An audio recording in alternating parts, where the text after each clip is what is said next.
students, and I'm talking on behalf of the students. Government should please hear our cry and come to our aid. Thank you. Which school are you from? I'm a student of Hannun State University. What is your And name? What is your name? I'm Ansobalo. From which state? Hannun State.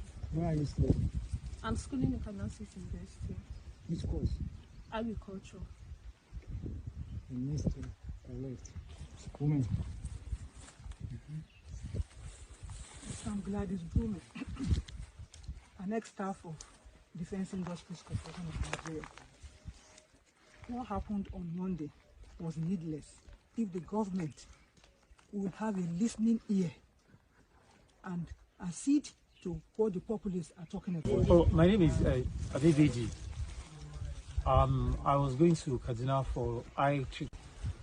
Mu ne fasinja da muka taso daga Abuja zuwa Kaduna ranar Litinin 28 ga watan uku shekara ta 2022, wanda akan hanyar mu ta zuwa Kaduna aka samu nasarar kama mu.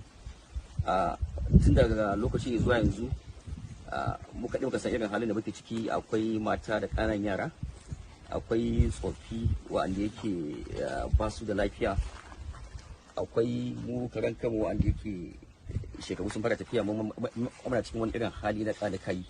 To don haka muna kira ga 'yan uwa da abokan arziki da kuma ita gwamnati da a dalilin da muka shiga wannan hukunci na rayuwa da su wani abu na gaggawa don ganin cewa